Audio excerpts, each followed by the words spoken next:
Good evening, fellow Americans. It's Friday, July 2nd. I'm Carter Parasol. And I'm Brink Sutter. Welcome to Goodnight America, brought to you by AGT Communications. AGT, share one voice. We begin tonight's program with an urgent update for all our nation's patriots. The so-called People's President of Brazil, Antonio Carreira, has been successfully neutralized by the Liberty Party's Javier Oliveira with support from U.S. military. Oliveira expressed his gratitude to President Trump for the drone strike that targeted the home of Carreira and 12 of his fellow insurgents in a televised address following his immediate reinstatement from the remains of the Palacio de Planalto.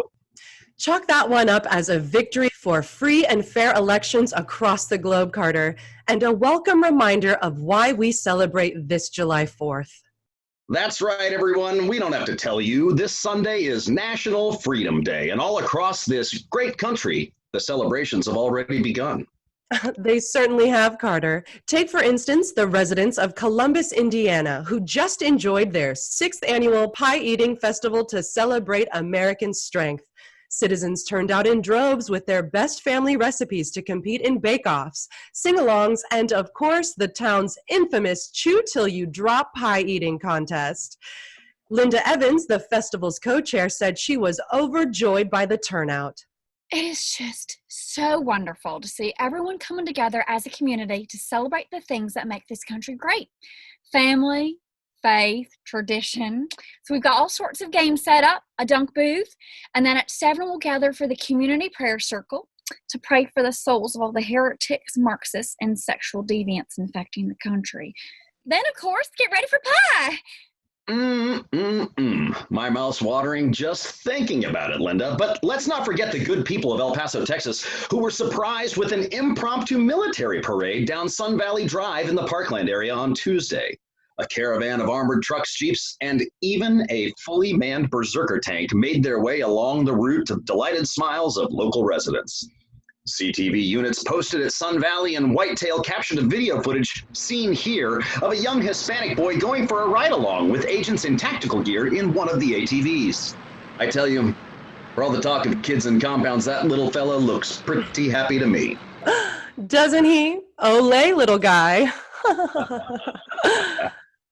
Looks like some music fans may be disappointed, however.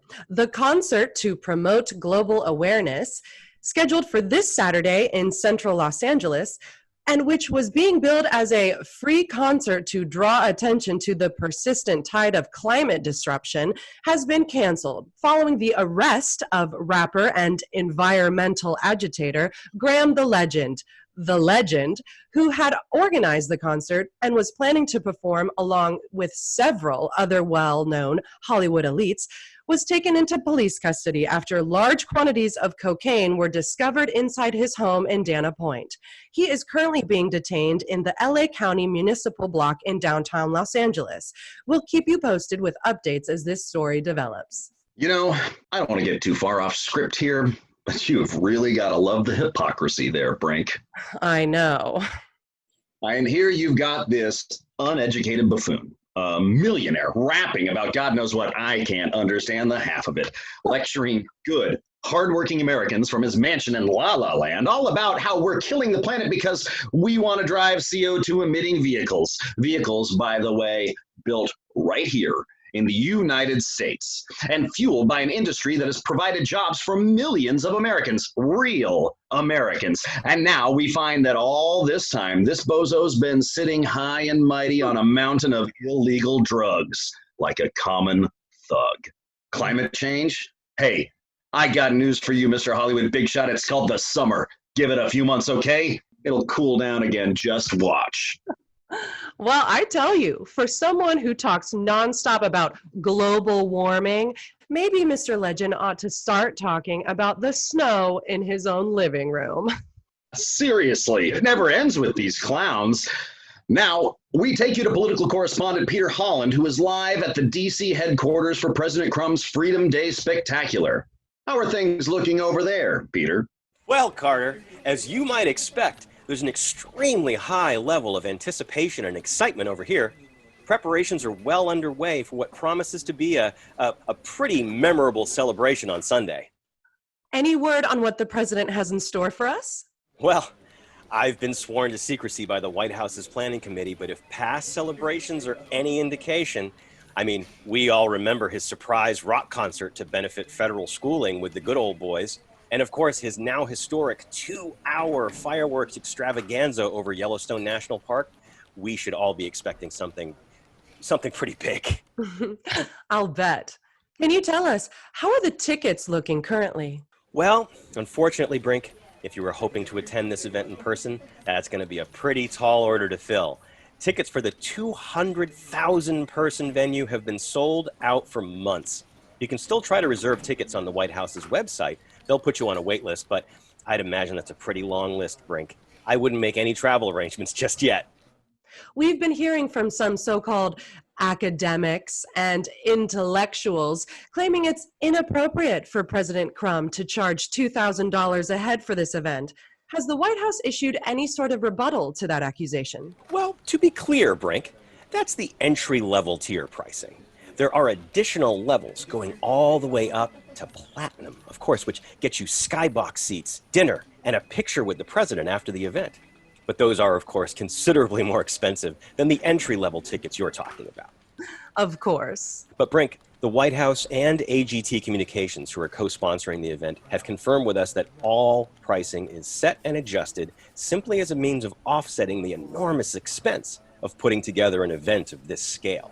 And what about these reports we're hearing of the possibility of protests? Well, as we all know, public opinion of the president is overwhelmingly positive. He is a popular guy.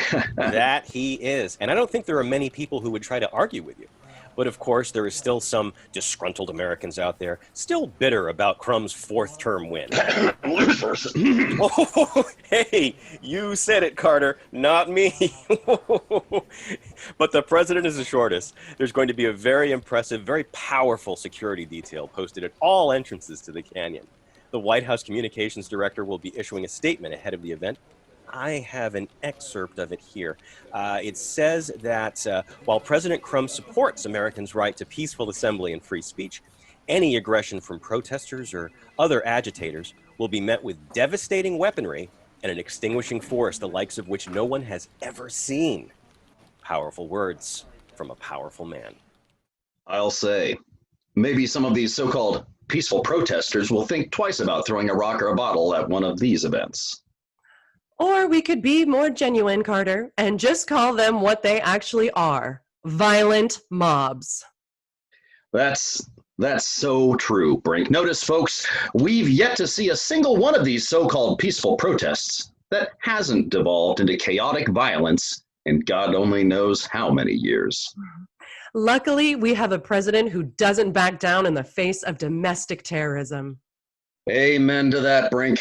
We'll continue to check in with Peter over the course of the next 2 days for updates, all leading to our special 24-hour coverage of the President's annual Freedom Day Spectacular, which will be brought to you live from the Grand Canyon this Sunday, starting at 7 a.m. Eastern. I'm getting chills just thinking about it, Carter. Tell me about it, Brink. And now, from our opinion corner, it's the Red, White, and Blue Beat with Admiral Annie Anderson. Annie? Thank you so much, Brink. Hello, America. I want to talk to you about what it means to be grateful. When I was a little girl, I was taught what every decent human being in this country was taught, that we live in the greatest nation on earth, with a proud history built by American heroes who crossed oceans white with foam, climbed Purple Mountain's majesty, and traversed amber waves of grain to claim their manifest destiny and establish a new era of liberty and justice for all people, one that would inspire countless generations to come. I was taught that our democracy is the most sacred institution on earth, and that I ought to be grateful for it. And you know what? I was. And you know what else? I still am. When I see radical leftists and socialists whining from the safety of their illegal dark web chat rooms about how their vote is being denied, or hear some demented liberal pervo doctor bitching about transhuman rights, I could just about puke. Where's your gratitude, you do-nothing INO Americans? Instead of slinking behind your keyboards, whispering behind our president's back, How about showing a little gratitude to the man who pulled you out of the UN so the rest of the world would stop extorting you like the suckers you are? How about being grateful for a president who has provided over 55 million jobs for American citizens through his cum corporation refineries alone? And how about being grateful that you get to spout the crap flowing out of your mouths without getting a fat lip in return, which, believe me, is exactly what you blubbering cowards deserve?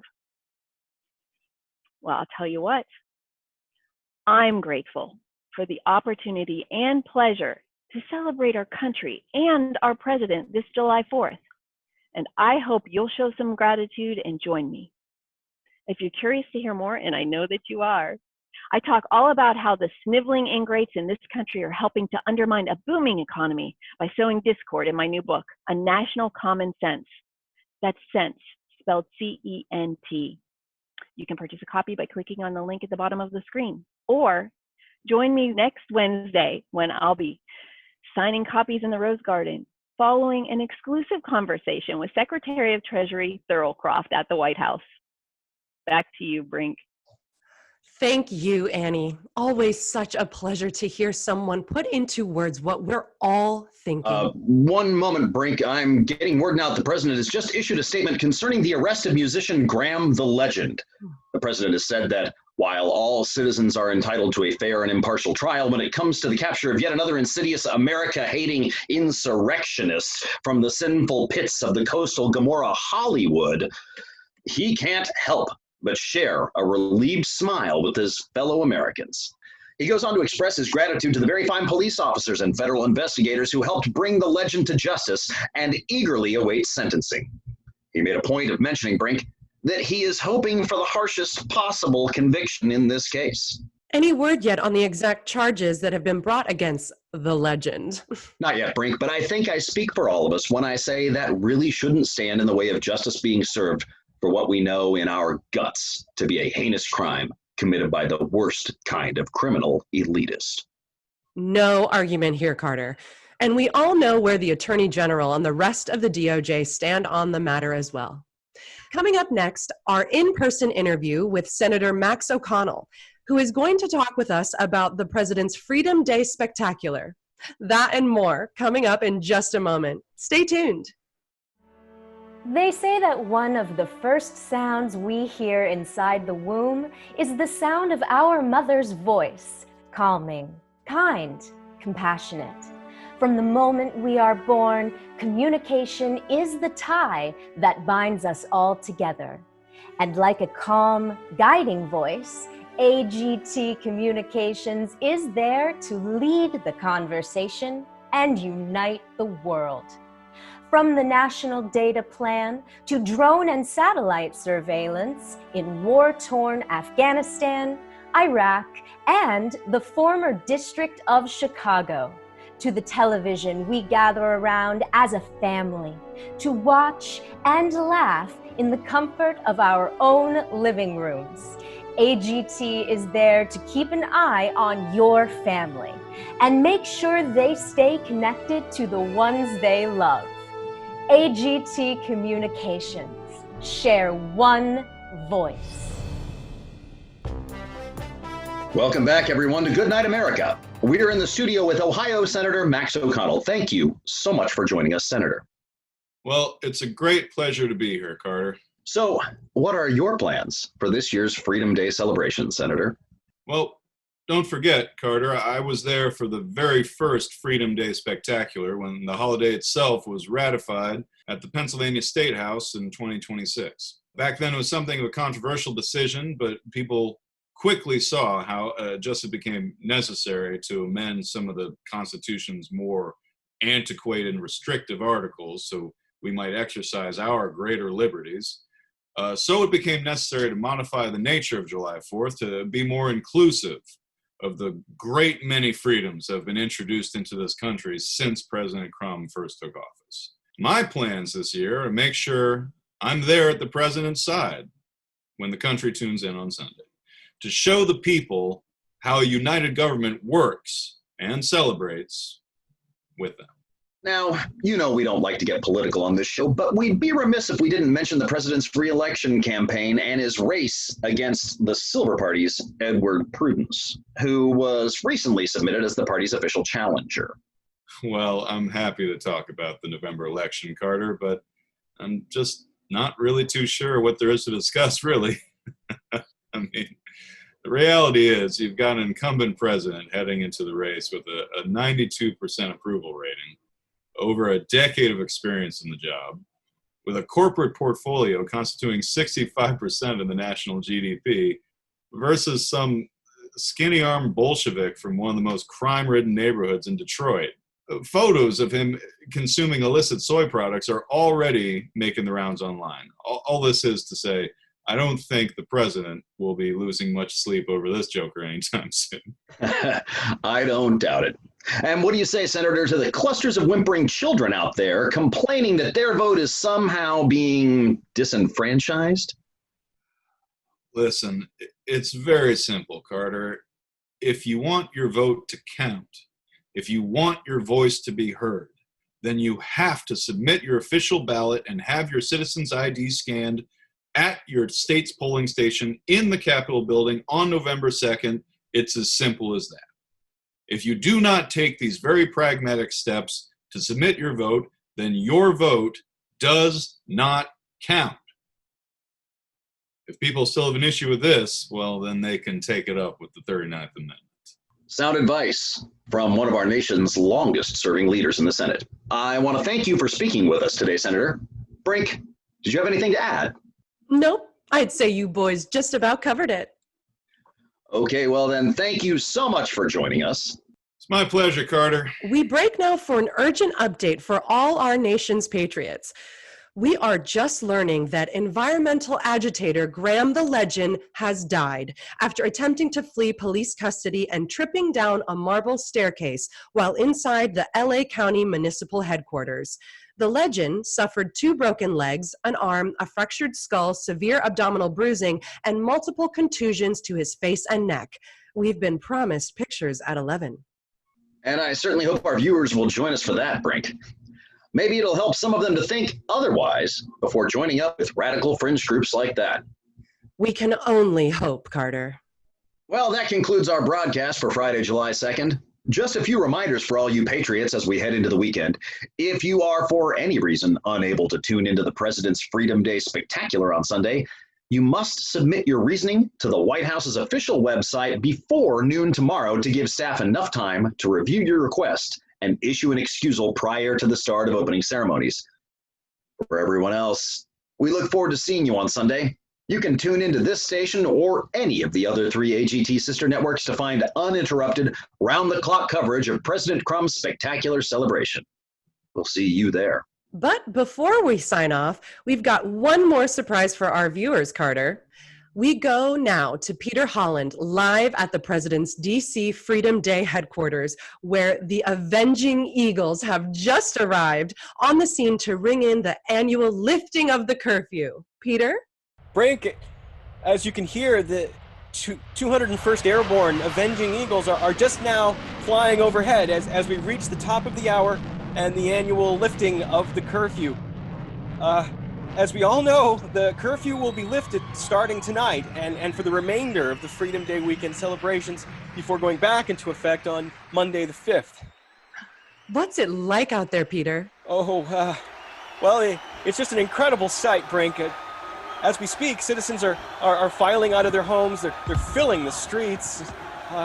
Stars and stripes and flags and hats as far as the eye can see. All to salute our great American heroes and to celebrate our proud country.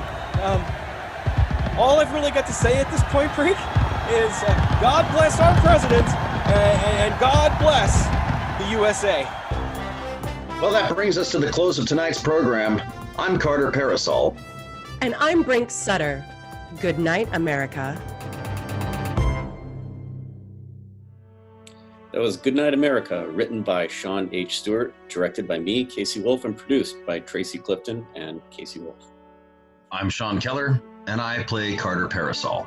Hi, my name is Fina Sanchez, and I am playing Brink Sutter. Hi, my name is Tracy Clifton, and I play Linda Evans.